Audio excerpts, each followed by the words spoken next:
Part 1 में हम लोगों ने देखा था कि रूका पूरी रात काजुया के साथ उसके रूम पर बिताती है और वापस घर जाते हुए चिजुरू के गेट पर जोर से बोल देती है कि कल की रात बहुत ही कमाल की थी, जिसे चिजुरू अच्छे से सुन लेती है। अब घबराया हुआ काजुया यही सोच रहा था कि चिजुरू ने वो सब सुना या नहीं, और यही सोचते हुए वो बाहर कचरा फेंकने जाता है। लेकिन उसके गेट खोलते ही उसके सामने चिजुरू खड़ी थी, जो खुद भी कचरा फेंकने ही जा रही थी। लेकिन वो काजुया को पूरे तरीके से इग्नोर कर देती है और कचरा फेंकने चली जाती है। काजुया फिर चिजुरू के पास पहुंचता है और बोलता है कि वो नेक्स्ट वीक चिजुरू को रेंट करेगा। लेकिन चिजुरू टॉपिक चेंज करके पूछती है कि काजुया और रूका के बीच अब सब कुछ कैसा चल रहा है, क्योंकि कल रात रूका काजुया के रूम पर ही थी। ये सुनकर काजुया के पैरों तले जमीन खिसक जाती है और वो चिजुरू को लाख समझाने की कोशिश करता है कि उनके बीच कुछ भी नहीं हुआ था। लेकिन चिजुरू को ये सब झूठ लगता है।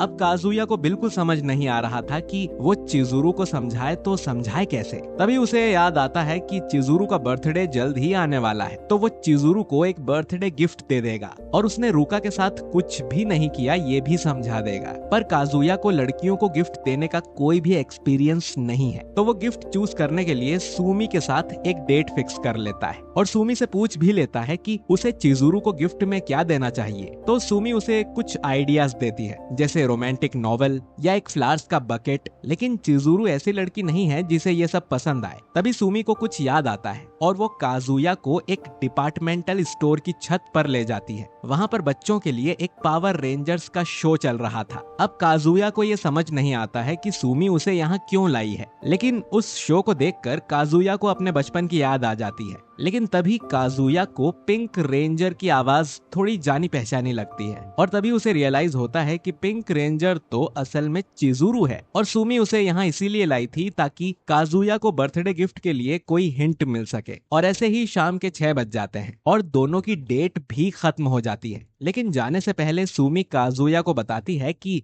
गिफ्ट केवल चीजों से नहीं बल्कि फीलिंग्स से भी स्पेशल बनता है, और इससे काजुया को बहुत कॉन्फिडेंस मिलता है। और हम देखते हैं कि अब सुमी को धीरे धीरे काजुया पसंद आने लगता है। इसीलिए वो काजुया का हाथ पकड़कर उसे रोक लेती है, लेकिन कुछ बोलती नहीं, जिससे काजुया को समझ नहीं आता कि सुमी आखिर चाहती क्या है। और थोड़ी देर चुप रहने के बाद सुमी काजुया से पूछती है कि काजुया का बर्थडे कब आता है, जिस पर काजुया बताता है कि उसका बर्थडे 1 जून को आता है। और बस इतना सुनते ही सुमी रोड क्रॉस कर लेती है और काजुया को बाय बोलकर वहां से चली जाती है। इसके बाद हम देखते हैं कि काजुया भी अपने घर की तरफ बढ़ने लगता है, सिर्फ यही सोचते हुए कि वो चिजुरू को बर्थडे के लिए क्या गिफ्ट देगा। फिर हम देखते हैं चिजुरू को, जो कि काम खत्म करके अपने घर वापस आती है। घर पहुंचकर वो शावर लेती है और खुली हवा खाने बालकनी में आती है। वहां पर वो देखती है कि काजुया ने उसकी बालकनी में एक गिफ्ट रख दिया है, जिसके साथ एक लेटर भी है। चिजुरू उस लेटर को पढ़ लेती है, जिसमें लिखा था कि चिजुरू अपने एक्टिंग करियर के लिए बहुत मेहनत करती है, इसीलिए काजुया जितनी हो सके उतनी मदद करना चाहता है। और वो अपने गिफ्ट में सॉल्टेड बेरीज यानी अचार देता है, जो कि बर्थडे गिफ्ट के लिए थोड़ा अजीब है, लेकिन सॉल्टेड बेरीज गुड लक का सिंबल होता है। काजुया ने लेटर के एंड में स्पेशली ये भी लिखा था कि उसने रूका के साथ कुछ भी नहीं किया। अब बर्थडे का पहला गिफ्ट काजुया से रिसीव करने के बाद चिजुरू मन ही मन खुश हो जाती है। अगले दिन काजुया चिजुरू की बालकनी में झांकने की कोशिश करता है, ये देखने के लिए कि चिजुरू ने अभी तक गिफ्ट खोल के देखा या नहीं। तभी बालकनी में चिजुरू आ जाती है। काजुया नॉर्मल एक्ट की कोशिश करता है, जबकि उसके दिमाग में सिर्फ यही चल रहा था कि चिजुरू को गिफ्ट पसंद आया भी है या नहीं। तभी चिजुरू खुद ही कल के गिफ्ट के लिए थैंक यू बोल देती है और काजुया को थोड़ी शांति मिलती है। फिर काजुया बोलता है कि उसने रूका के साथ कुछ भी नहीं किया, तो वो उससे कहती है कि तुम एक ही चीज कितनी बार बताओगे, और उसे काजुया पर भरोसा है कि उसने कुछ भी नहीं किया, जिससे काजुया को थोड़ी और शांति मिलती है। अगले दिन जब काजुया अपने दोस्तों के साथ बैठा था, तब कीबे उससे पूछता है कि क्या उसने चिजुरू के साथ मचाया है। अब काजुया और चिजुरू के रिलेशन को बहुत टाइम हो गया है, तो काजुया मना तो कर नहीं सकता, इसीलिए वो हाँ बोल देता है और कीबे इससे डिप्रेस हो जाता है। तभी कीबे उससे आज रात की पार्टी में चलने के लिए बोलता है और काजुया मान जाता है। उसी रात को फिर काजुया अपने दोस्तों के साथ पार्टी करने जाता है, जैसे ही वो रूम में एंटर करता है उसे पता चलता है कि इस पार्टी में तो चिजुरू भी आई है, लेकिन चिजुरू की असली आइडेंटिटी अभी तक उसके दोस्तों को नहीं पता। पर काजुया और चिजुरू एक दूसरे को पहचान लेते हैं और ऑकवर्ड हो जाते हैं, लेकिन उन्हें नॉर्मली एक्ट करना होगा वरना सभी को शक हो जाएगा। एक्चुअली चिजुरू को नहीं पता था कि इस पार्टी में लड़के भी आने वाले हैं। वो तो चिजुरू की दोस्त ने एक सरप्राइज पार्टी रखी थी। ऊपर से अब चिजुरू 20 साल की भी हो गई है, मतलब अब वो लीगली ड्रिंक कर सकती है। पार्टी में सारे लोग मजे करने लगते हैं, लेकिन चिजुरू कुछ खास बोलती नहीं है,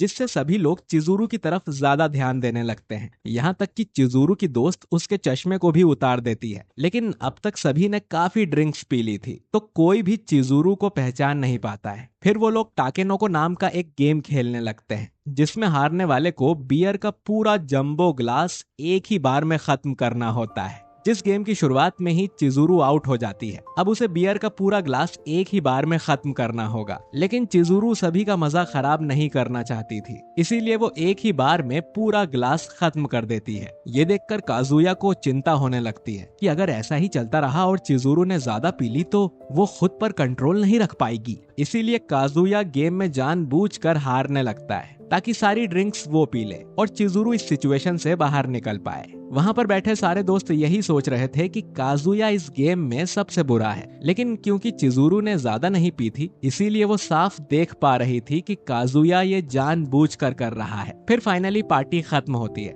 और सारे लोग नशे की हालत में घर के लिए निकल जाते हैं। लेकिन काजुया की हालत इतनी खराब थी कि वो ठीक से चल भी नहीं पा रहा था, इसीलिए चिजुरू उसकी मदद करती है और उसे अपने घर पहुंचाती है। काजुया कोशिश करता है कि वो खुद से ही घर चला जाए और चिजुरू पर बोझ ना बने, लेकिन उसने इतनी ज्यादा पी ली थी कि वो ठीक से बोल भी नहीं पा रहा था। फिर फाइनली चिजुरू काजुया को अपने घर छोड़ देती है, लेकिन काजुया को बहुत उल्टी आने लगती है। अब क्योंकि काजुया होश में नहीं था, इसीलिए वो बोलने लगता है कि उसे किसी भी हाल में चिजुरू को प्रोटेक्ट करना है, और पास ही में खड़ी चिजुरू इसे सुन लेती है और उल्टी करने के बाद काजुया चिजुरू के ऊपर ही बेहोश हो जाता है। अगले दिन जब काजुया की नींद खुलती है तब उसे बीमार जैसा फील हो रहा था, क्योंकि उसने इतनी ज्यादा पी ली थी। ऊपर से उसे याद भी नहीं कि पार्टी के बाद आखिर हुआ क्या था। तभी उसे याद आने लगता है कि चिजुरू कल उसके घर पे ही थी, पर इसके आगे क्या हुआ उसे कुछ याद नहीं है। जब काजुया अपना फोन चेक करता है तब उसे एक ग्रुप इनविटेशन मिलता है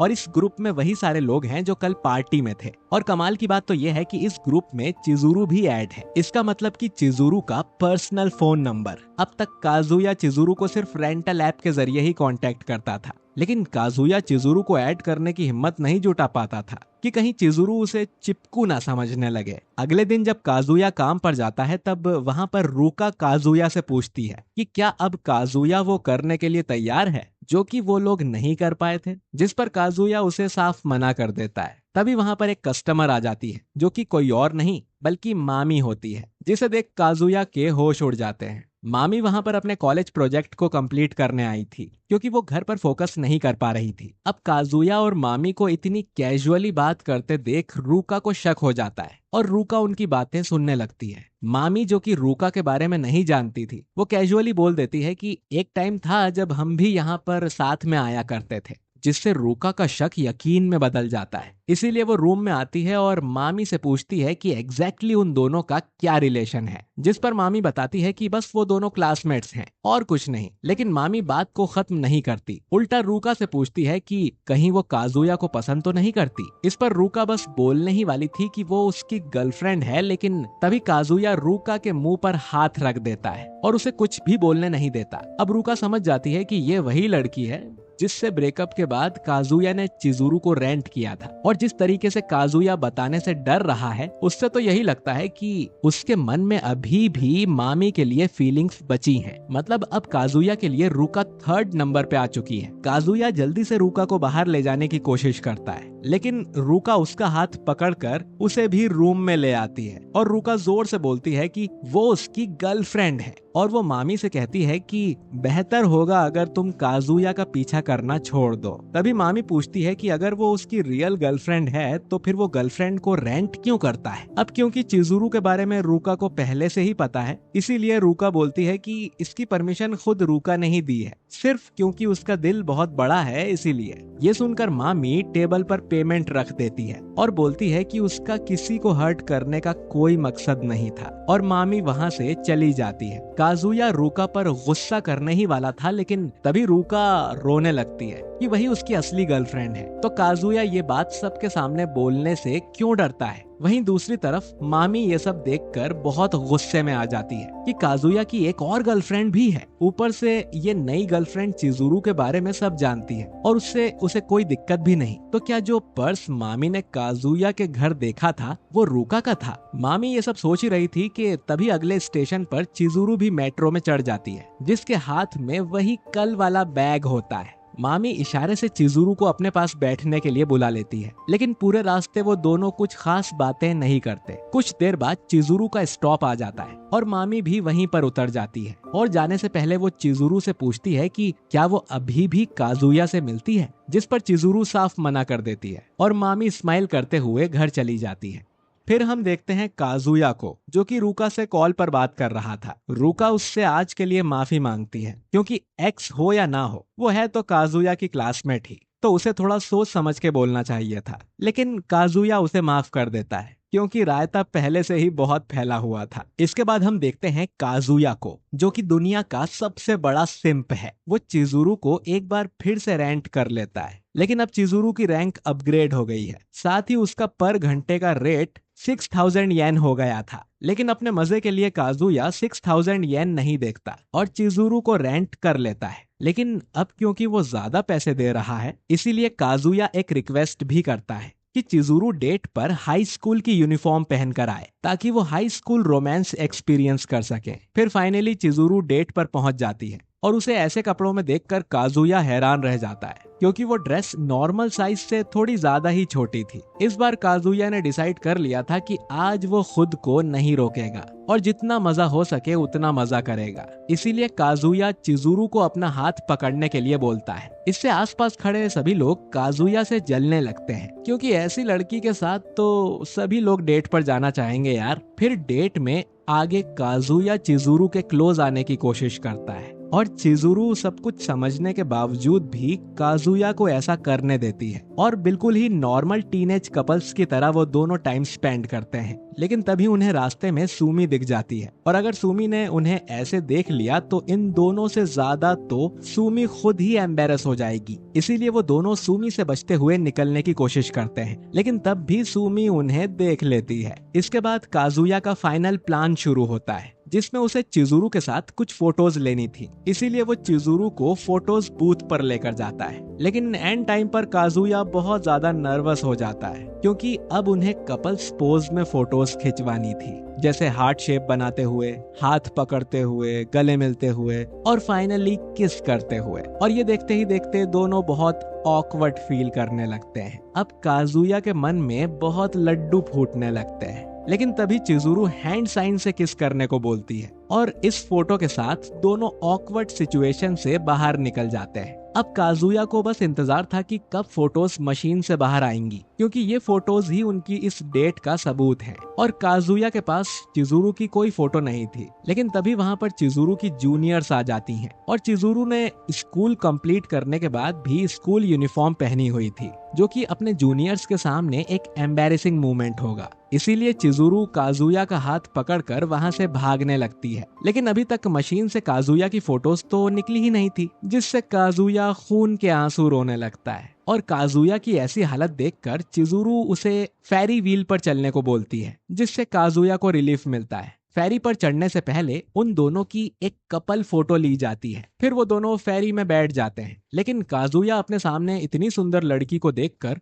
बहुत नर्वस हो रहा था, तो चिजुरू उसे अपने पास बुलाती है और नीचे हो रहे कॉन्सर्ट की तरफ इशारा करती है। काजुया चिजुरू के इतने पास था कि उसे कॉन्सर्ट से कोई मतलब ही नहीं था, वो तो बस चिजुरू को ही देख रहा था कि तभी काजुया का बैलेंस स्लिप हो जाता है, और जिससे काजुया चिजुरू के ऊपर गिर जाता है और ना चाहते हुए भी चिजुरू को गलत जगह टच कर लेता है। तभी चिजुरू उसे चांटा मार देती है और रियलाइज करती है कि काजुया ने भी ये जानबूझकर नहीं किया। तो काजुया सॉरी बोलकर जल्दी से टॉपिक चेंज कर देता है और चिजुरू से अपने इस जॉब एक्सपीरियंस के बारे में पूछता है, जिस पर चिजुरू उसे बताती है कि उसे बहुत अच्छा लगता है जब लोग डेट के दौरान चिजुरू से बात करने की कोशिश करते हैं और अपने डर पर काबू करते हैं, और कुछ लोग तो बाद में चिजुरू को थैंक्स भी करते हैं जब उनकी असली गर्लफ्रेंड बन जाती है। और यही सब चीजें चिजुरू को अच्छी लगती हैं। अब फाइनली उनकी फेरी नीचे आ जाती है और वहां की एक स्टाफ उन्हें एंट्रेंस फोटो खरीदने के लिए बोलती है, वो भी 1000 येन में, जो कि एक फोटो के लिए बहुत ज्यादा है। इसीलिए चिजुरू उन्हें मना करने ही वाली थी कि तभी काजुया जोर से बोलता है कि उसे ये फोटो किसी भी कीमत पर खरीदनी है, और उस फोटो को खरीदकर काजुया का सपना पूरा हो जाता है। और इसी के साथ चिजुरू का टाइम भी खत्म हो जाता है। घर जाते हुए चिजुरू काजुया को बताती है कि उसकी स्टेज परफॉर्मेंस के दिन किसी और प्रोड्यूसर की नजर चिजुरू पर पड़ गई थी, इसीलिए चिजुरू अभी उसकी गाइडेंस में एक्टिंग सीख रही है। अब ये सुनकर काजुया बहुत खुश हो जाता है और चिजुरू से प्रॉमिस भी कर देता है कि काजुया उसका अगला शो देखने जरूर आएगा। और एपिसोड नंबर 8 यहीं पर खत्म हो जाता है।